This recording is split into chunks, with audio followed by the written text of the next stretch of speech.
Hello friends, ही बाजरी मी 24 तास भिजत घालून ठेवली होती आणि त्यानंतर 24 तास ती मोड आणायला ठेवली होती आणि आता ही मोड आलेली बाजरी आहे.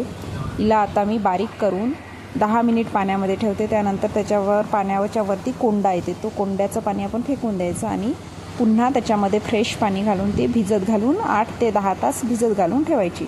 त्यानंतर ते पाणी फेकून द्यायचं आणि जे मटेरियल जे खालचा आपला जो गाळ असेल, जे आपले बाजरीचं पीठ असेल ते तेवढंच पाणी घेऊन शिजवायचं. तर चला फ्रेंड्स, आता मी 2 गाठी लसण घेतलं आहे, हिरव्या मिरच्या आणि थोड्या सांबाराच्या काड्या यांचं मी बारीक करून घेणार आहे. याची पेस्ट तयार करून घेणार आहे. इकडे तोपर्यंत कुकरमध्ये मी पाणी ठेवलं आहे. जेवढं आपण पीठ होतं आपलं वरचं पाणी काढून जे काही आपल्याजवळ गाळ तयार राहिला होता त्या गाळाचं तेवढंच पाणी मी उकळायला ठेवलं होतं आणि त्यामधलं काही 2 वाट्या पाणी आपण बाजूनं काढून ठेवायचं असते.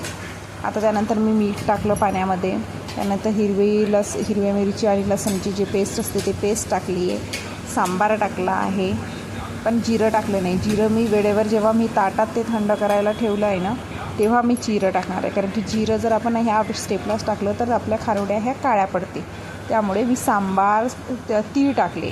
तुम्ही व्हाईट कलरचे तीळ टाका. माझ्याकडे व्हाईट कलरचे तीळ नव्हते म्हणून मी लाल कलरचे तीळ टाकले.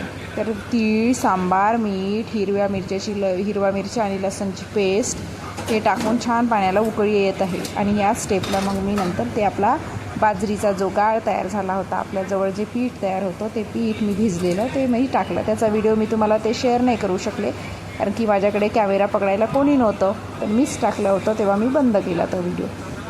आणि ते छान ढवळत राहायचं. त्या पहिल्या स्टेपला जेव्हा अगदी 5-10 मिनिटामध्ये जेव्हा ते फिरवतो तेव्हा ते कधीही ते चम्मच बाजूला ठेवायचं नाही. त्यावेळेला प्रत्येक स्टेपला ते फिरवावं लागेल आपल्याला. कारण की जर तुम्ही थांबवून दिले तर तिथे गडे बनते सुरुवातीला. आणि मोठ्या गॅसवरच ते आपल्याला पीठ पाण्यामध्ये टाकायचं आहे. आणि पाण्यामध्ये पीठ टाकल्यानंतर छान त्याला शिजवायचं आणि त्यानंतर मग झाकण ठेवून 5-5 मिनिटांनी तुम्ही चेक करू शकता. बघा,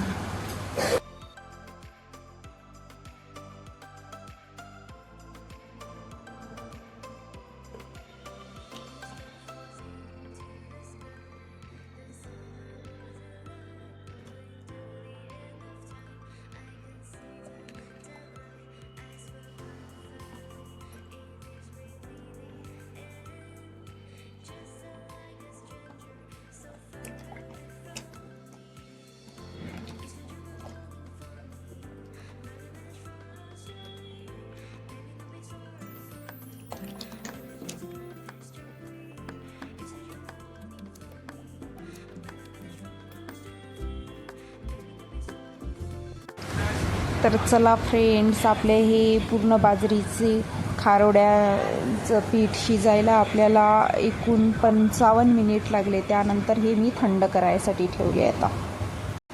आणि फ्रेंड्स, आता हे पिठाचं जे थंड झाले होतं तर त्यामध्ये आता मी खारोड्या टाकायला सुरुवात केली आहे. आणि आता ताटाला तेल लावून घेतलं थोडं आणि खारोड्या टाकत आहे. तर अशा मी खारोड्या करत आहे. तर या खारोड्या करायला भरपूर वेळ, म्हणजे शिजायला भरपूर वेळ लागला. हा माझा फर्स्ट एक्सपिरियन्स होता. याच्या आधी मी कधी केल्या नव्हत्या स्वतः एकटीने.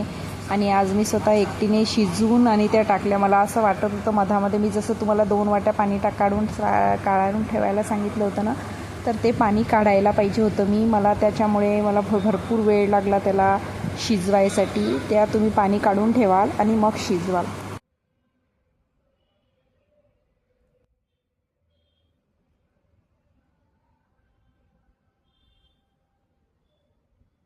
चला फ्रेंड्स, हॅलो फ्रेंड्स, हा अभिनव.